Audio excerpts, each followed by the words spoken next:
et messieurs, bonjour. Ravi de vous retrouver. Bienvenue à cette nouvelle édition de notre programme L'Égypte à la une.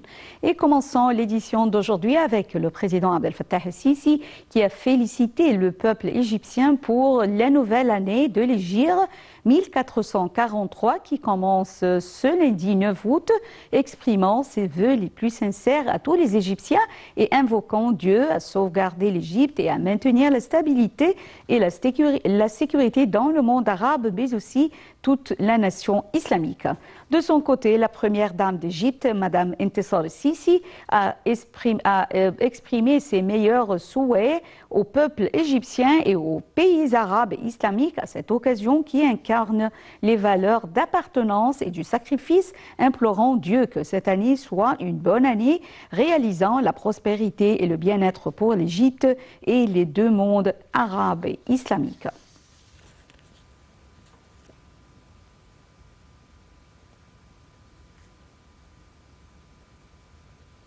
Le président Abdel Fattah el-Sisi a participé à la 3e conférence internationale de soutien à la population du Liban qui s'est tenue le 4 août 2021 en visioconférence à l'invitation conjointe du Parlement de la République française et du secrétaire général des Nations Unies. 33 États, 13 organisations internationales et 5 représentants de la société civile libanaise ont participé aux échéances.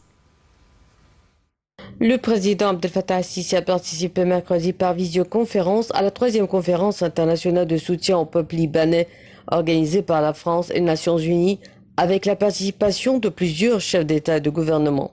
Selon le porte-parole de la présidence, cette conférence s'inscrit dans le cadre des efforts internationaux conjoints visant à aider le peuple libanais frère à surmonter tous les défis auxquels il est confronté et qui pèsent sur tous les aspects de la vie au Liban.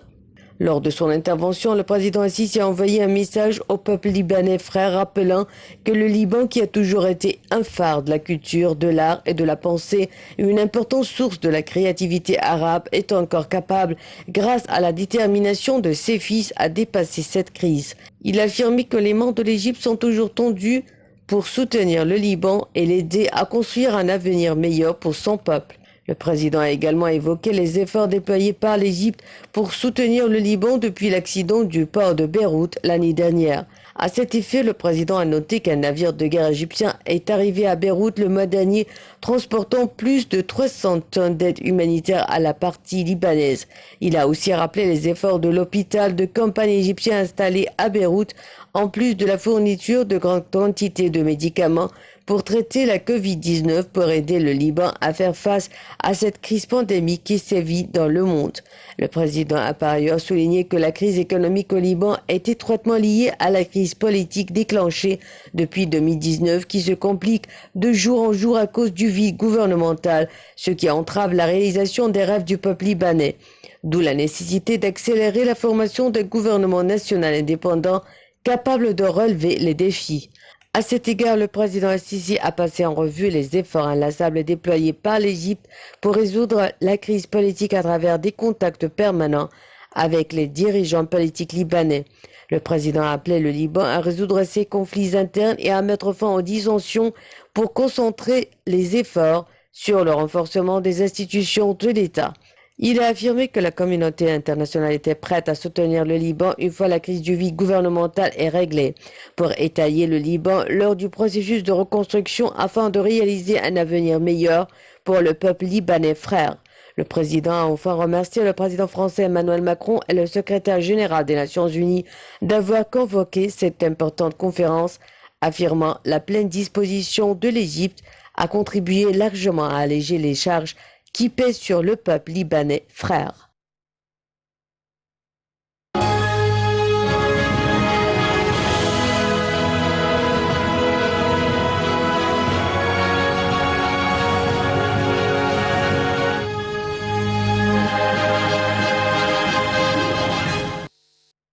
Le président Abdel Fattah el-Sisi a affirmé que l'État veillait à contrôler les prix des denrées alimentaires, notamment dans les produits de base, malgré les conditions difficiles telles que la crise du coronavirus ou les canicules et leur impact sur l'industrie et l'agriculture. Le chef de l'État a tenu ses propos en inaugurant mardi dernier la plus grande ville des industries agroalimentaires au Moyen-Orient, dans la cité de Sadet au nord du pays. Le président Abdel Fattah el-Sisi a inauguré mardi la ville des industries agroalimentaires baptisée Silo Foods dans la cité de Saada, dans le gouvernorat de Menofia, au nord du Caire, qui est la plus grande en son genre dans le monde arabe. Silo Foods est construite sur une superficie de 135 acres avec un total de 567 000 mètres carrés. La première phase qui a été inaugurée mardi comprend 10 usines. Elle comprend aussi une ferme pour la culture du blé qui constitue le matériau de base pour la fabrication dans cette ville, ainsi qu'un complexe de silos avec un total de 14 silos et une capacité de stockage d'environ 70 000 tonnes. On y trouve également un moulin à blé électronique qui comprend 2 lignes de production avec un broyage total de 234 000 tonnes par an, car il approvisionne les usines en farine, le composant principal de tous les produits dans toutes les usines. La première phase comprend également une usine de pâtes et de nouilles avec un total de 5 lignes de production avec une capacité de production de 151 000 tonnes par an pour les meilleurs types de pâtes et de nouilles. La nouvelle ville des industries agroalimentaires Silo Foods comprend également une boulangerie industrielle qui comprend 5 lignes de production. Elle comporte aussi un complexe d'impression, une usine de carton, une usine de recyclage des gaz d'échappement, de recyclage et de réutilisation de l'alcool et des bâtiments de services administratifs et hôteliers. Cette ville des industries agroalimentaires qui s'étend sur une superficie de 135 acres. Elle comprend 10 usines avec une capacité de production totale de 470 000 tonnes par an pour environ 40 produits.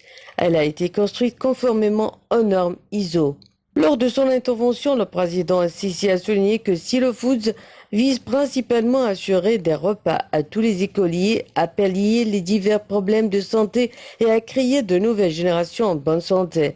Il a ajouté que l'État veille à contrôler les prix des denrées alimentaires, notamment les produits de base, malgré les conditions difficiles telles que la crise de coronavirus ou les canicules et leur impact sur l'industrie et l'agriculture, soulignant que l'objectif de la réhabilitation des usines est de développer les produits alimentaires tout en contrôlant les prix sous conditions particulières. Selon les responsables, cette nouvelle cité agroalimentaire contribuera efficacement à la relance de l'économie nationale en subvenant aux besoins du marché et en offrant de nouvelles opportunités d'emploi à des milliers de main-d'œuvre. Il s'agit également d'un pas important vers la réalisation de l'autosuffisance alimentaire. Cette tournée d'inspection dans la nouvelle ville des industries agroalimentaires baptisée Silo Foods dans la ville de Sadet au nord du Caire, le président Abdel Fattah el-Sisi a fait des déclarations importantes à la presse et aux médias. Voyons ensemble. Le président Abdel Fattah el-Sisi a exhorté les citoyens à préserver les terres agricoles restantes, soulignant que les constructions irrégulières sur des terres arables est le problème majeur dans la campagne égyptienne. Le président el-Sisi a tenu ses propos mardi en s'adressant à la presse et aux médias au cours de sa tournée d'inspection dans la nouvelle ville des industries agroalimentaires baptisée Silo Foods dans la ville de Sadat, au nord du Caire. Il a souligné que la croissance démographique est un problème majeur qui a affecté la subvention du pain, soulignant l'impératif de réguler cette croissance pour être à même d'assurer une vie décente à chaque citoyen. Le président a annoncé à cet effet que l'État était prêt à augmenter le prix du pain subventionné dans le cadre de son programme de mesures de rigueur pour le redressement économique du pays. Le temps est venu d'augmenter le prix de la miche de pain, a déclaré le président. La miche de pain pesant 90 grammes coûte actuellement 5 piastres, soit 2 centimes d'euros. Le président n'a pas précisé quel serait le nouveau prix. Ce n'est pas réaliste de vendre 20 miches pour le même prix qu'une cigarette. Cela doit cesser, a-t-il ajouté.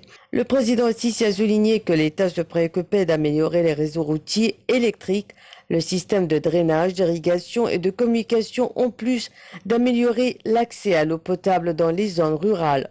Il a ajouté que l'État élabore un nouveau système visant à résoudre d'innombrables problèmes qui préoccupaient les citoyens, citant à titre d'exemple la nutrition scolaire. Notant qu'au moins 12 millions d'élèves sur les 23 millions d'élèves sont ciblés par ce système. Il a rappelé qu'1,5 million d'enfants avaient un problème de rachitisme et que l'État pourrait les aider via des programmes qui les viseraient. Le président Assisi a affirmé que l'État accueillait favorablement la contribution du secteur privé aux différents projets vu ses compétences de gestion. Le secteur privé est un catalyseur du développement pour le pays, a précisé le président, affirmant la grande confiance de l'État en ce partenaire économique important. Le président a souligné que les problèmes sur lesquels bute l'initiative de vie décente pour le développement rural ne concernaient pas seulement les mécanismes de sa mise en œuvre, mais aussi son financement qui s'avère un problème crucial. Pour autant, ajoute le président, l'État s'évertue à assurer le financement nécessaire pour la mise en œuvre de différents projets de développement pour parvenir à les achever dans les plus brefs délais dans le but d'améliorer les conditions de vie des citoyens. L'Égypte est attachée à raffermir la coopération avec l'Irak dans tous les domaines, partant des constances de sa politique étrangère, priorisant le soutien de ce pays frère, le renforcement de son rôle dans le monde arabe et la préservation de ses intérêts à tous les échelons de manière à ce qu'il puisse surmonter tous les défis, combattre le terrorisme et assurer sa sécurité et stabilité. C'est ce qu'a affirmé le président Abdel Fattah el-Sisi alors qu'il recevait samedi au Caire le ministre irakien de la Défense, le général Gomara Saadoun. Saadoun a transmis un message du président el-Sisi au président el-Sisi de la part du Premier ministre irakien dans lequel ce dernier affirme l'appréciation de son pays pour les efforts égyptiens déployés en faveur de l'Irak et son aspiration à tirer parti de l'expérience réussie et l'inspiratrice de l'Égypte en matière de développement, selon le porte-parole de la présidence Bassam Radi. Le ministre a également valorisé le rôle de l'Égypte dans la lutte contre le terrorisme et l'instauration de la sécurité et de la stabilité dans la région, en plus de l'examen des questions arabes et régionales d'intérêt commun. Il a également été question lors de la rencontre de la coopération militaire, y compris les programmes de formation, d'échange d'expertise et de développement des capacités. Le président Abdel Fattah el-Sisi a félicité la karatéka égyptienne Feriel Ashraf Abdelaziz pour avoir remporté la médaille d'or de karaté aux Jeux Olympiques de Tokyo 2020. Dans un tweet publié samedi sur sa page officielle sur les réseaux sociaux, le président el-Sisi a félicité la fille d'Égypte, la championne Feriel Ashraf, pour avoir décroché la médaille d'or en karaté aux Jeux Olympiques de Tokyo 2020. Il a ajouté qu'il s'agit d'une nouvelle réalisation dont nous sommes fiers, confirmant que les Égyptiens sont capables de faire les réalisations dans tous les domaines. Le président el-Sisi a conclu son tweet se disant fier de sa fille, Feriel Ashraf, et de tout Égyptien qui honore l'Égypte devant les forums internationaux. À travers son compte officiel sur Facebook, le président Abdel Fattah el-Sisi a adressé un message à la sélection nationale égyptienne de handball pour sa performance aux Jeux Olympiques de Tokyo. Le président a salué avec fierté et appréciation la performance héroïque de la sélection devant la sélection française en demi-finale. Performance qui s'est caractérisée par un esprit de puissance et d'insistance jusqu'au dernier moment du match. Auteur d'un parcours exceptionnel aux Jeux Olympiques de Tokyo, la sélection égyptienne de handball a été éliminée la tête haute jeudi en demi-finale des Olympiades. Opposée à la France, l'Égypte s'est inclinée 27-23 en dépit d'une très belle performance au cours du match.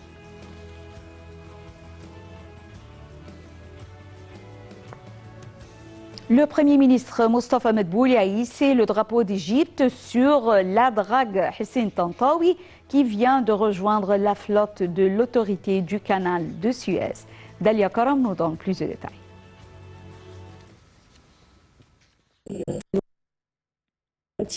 Hussein Tantawi, qui vient de rejoindre la flotte de l'autorité du canal de Suez.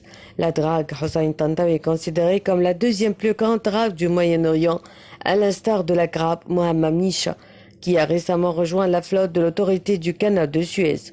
La Drac Hossein Tantawi est dotée des technologies les plus sophistiquées et dispose d'une capacité de forage d'environ 3600 mètres cubes de sable par heure. Elle devrait participer aux travaux d'élargissement du cours de navigation du canal de Suez selon les responsables. Le Premier ministre s'est félicité de mettre le nom du maréchal Hossein Tantawi sur la plus grande drague du système de travail de l'autorité du canal de Suez.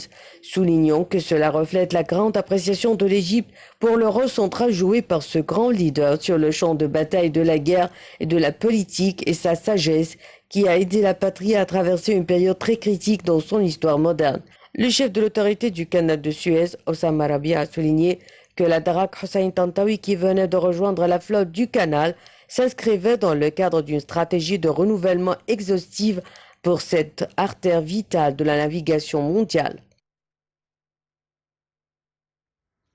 L'Égypte et la Russie ont signé un accord pour élargir la zone industrielle russe dans la zone économique du canal de Suez.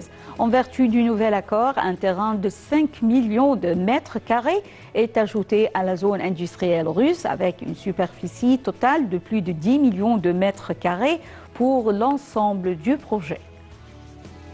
L'Égypte et la Russie sont convenus jeudi d'élargir la zone industrielle russe dans la zone économique du canal de Suez, a annoncé Yahya Zaki, président de la zone économique du canal. La zone industrielle russe était initialement en construction à Port Saïd Est, mais après 2 jours de négociations fructueuses avec la partie russe, la zone russe couvrira une partie de Port Saïd Est et de Ain Sorna, a indiqué M. Zaki dans un communiqué. Les 2 parties ont signé un accord à Moscou qui sera mis en œuvre dans les prochains mois, a-t-il ajouté. Le contrat final sera conclu d'ici la fin de l'année pour fonder une entreprise afin de gérer la zone industrielle russe, a précisé M. Zaki. Les entreprises, hommes d'affaires et investisseurs russes se rendront à Ain Sorna en septembre en vue de discuter des domaines d'investissement selon le communiqué. En vertu du nouvel accord, un terrain de 5 millions de mètres carrés est ajouté à la zone industrielle russe avec une superficie totale de plus de 10 millions de mètres carrés pour l'ensemble du projet qui sera divisé entre Port Saïd Est et Ain Sorna, a expliqué M. Zaki, ajoutant que la première phase du projet couvrirait 1 million de mètres carrés à Port Saïd et 500 000 mètres carrés à Ain Sorna. Par ailleurs, ce projet ouvrira de nouvelles portes d'exportation pour la Russie en Égypte et sur les marchés africains, d'après le responsable de la zone économique du canal de Suez. Forte de 100 millions d'habitants et d'une économie en pleine croissance, l'Égypte a besoin d'investissements urgents dans ses capacités infrastructurelles afin d'alléger la pression sur ses ports maritimes. Le pays s'active à la réalisation de nouvelles installations pour y remédier. D'où l'idée de la construction du premier port sec intérieur d'Égypte dans la ville du 6 octobre. Voyons ensemble. La Banque européenne pour la reconstruction et le développement, BERD, dont l'Égypte est un membre fondateur, a annoncé mardi 27 juillet l'approbation d'un prêt de 29,6 millions de dollars au profit d'October Dry Port Company, ODP, une société par action créée pour construire le premier port sec intérieur d'Égypte dans la ville du 6 octobre. La BERD a déclaré que le prêt faisait partie d'un programme d'investissement total de 60 millions de dollars mobilisés pour le financement de la conception, le développement, la construction et l'exploitation ainsi que l'entretien de la plateforme. Le chantier du futur port sec est prévu pour durer 2 ans. La société ODP, en charge des travaux, regroupe 3 entreprises, 2 du secteur privé égyptien possédant 90% et une allemande possédant 10%. Selon les termes du contrat, la pleine propriété sera transférée à l'État après 30 ans de concession. Il sera construit sur son faisant environ 420 000 mètres carrés. Une fois achevé, il aura une capacité de manutention de 720 000 conteneurs par an. Sa mise en service devrait limiter l'accumulation de marchandises et de conteneurs dans les ports importants d'Alexandrie et de Dakhila, ce qui contribuera à réduire le coût de la manutention sur ces plateformes. Il est également attendu que cette infrastructure participe au transfert d'une partie du trafic de conteneurs de la route vers le chemin de fer, réalisant ainsi de nombreux avantages sociaux, environnementaux et économiques tels que la réduction de la congestion routière, des accidents et des émissions de gaz à effet de serre. Premier des 8 ports secs que le gouvernement envisage de construire, il offrira près de 3 500 emplois directs et indirects, avait indiqué le ministre égyptien des Transports Kamel El Wazir, notant qu'il contribuera en outre au développement du quartier industriel de la ville du 6 octobre et des zones adjacentes. Les 7 autres ports secs seront construits dans les villes de la Nouvelle Damiette, la Nouvelle Borg El Arab, la Nouvelle Beni Souef, la Nouvelle Sohag, Sadat, Al-Tour, la ville de Diramadan. Pour ce dernier, la BERD est également partie prenante au projet, notamment alimentaire et logistique. Après avoir traversé les rues de Gizeh à bord d'un véhicule autonome, la barque solaire de Khéops est arrivée samedi dernier au Grand Musée égyptien près des pyramides de Gizeh. Une barque solaire est un des nombreux éléments funéraires accompagnant le pharaon, visant dans la vie qu'il est censé avoir après sa mort, selon la spiritualité égyptienne. Voyons ensemble. Le pharaon égyptien Khéops, datant de quelques 4600 ans, a été transporté au Grand Musée égyptien qui doit être inauguré prochainement près des pyramides de Gizeh, a indiqué samedi le ministère des Antiquités. Après avoir traversé la rue de Gizeh à bord d'un véhicule autonome, la barque de Khéops, découverte en 1954 à l'angle sud de la grande pyramide, a terminé son long voyage vers le Grand Musée égyptien selon un communiqué du ministère. La grande pyramide du Caire, également connue sous le nom de pyramide de Khéops, est la plus grande des 3 pyramides de Gizeh et abrite la tombe de Khéops. Les barques solaires étaient enterrées dans des fosses à côté des chambres funéraires royales, car elle était censée transporter les défunts dans l'au-delà. La barque de Khéops, longue de 42 mètres et pesant 20 tonnes, est la plus grande et le plus ancien artefact en bois de l'histoire de l'humanité. Elle a été trouvée en pièces détachées dans l'une des 5 fosses qui entourent la pyramide de Khéops. Cette barque, composée de 1224 pièces différentes, a été fabriquée à partir de bois de cèdre et d'acacia, de bois courants dans la région à l'époque.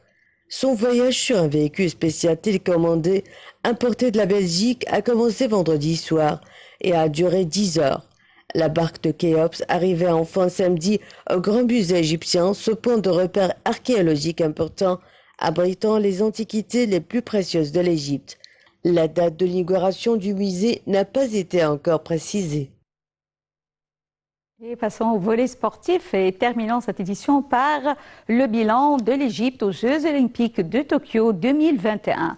Alors, la karatéka Ferial Ashraf a remporté la première médaille d'or de l'Égypte aux Jeux olympiques de Tokyo. La karatéka égyptienne Ferial Ashraf a remporté la médaille d'or dans l'épreuve kumite plus 61 kg après avoir battu son adversaire azerbaïdjanaise Irina Zaretseka en finale. Ferial a terminé en tête du groupe B avec 5 points après avoir remporté 2 de ses matchs tout en perdant un et en faisant match nul l'autre. Elle a ensuite dû affronter l'éventuel médaillé de bronze Sofia Berotseva du Kazakhstan en demi-finale et est sortie victorieuse avec 5-4. En finale, elle affrontait la gagnante du groupe A, Irina Zaretseka, et a réussi à s'imposer de justesse 2-0 dans une rencontre très difficile. La victoire de Ferial intervient seulement 24 heures après l'exploit historique de Gianna Farouk de remporter la toute première médaille égyptienne dans les épreuves de karaté avec une médaille de bronze dans le kumite 61 kg. Il s'agit également de la 38e médaille olympique égyptienne de son histoire, ajoutée aux 8 médailles d'or, 11 d'argent et 18 en bronze que les Égyptiens ont déjà remportées.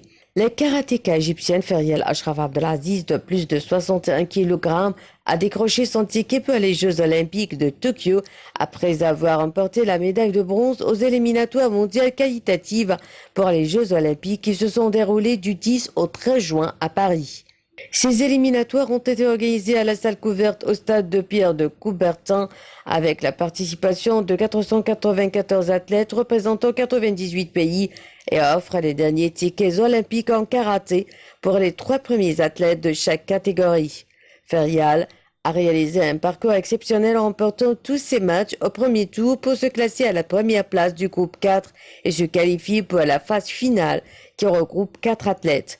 En finale, elle a battu la Suisse Elena Quirici 2-0 et la Canadienne Melissa Bratic 2-0 avant de perdre contre l'Italienne Silvia Semeraro 0-3 pour se classer à la 3e place du tour final et décrocher le ticket olympique.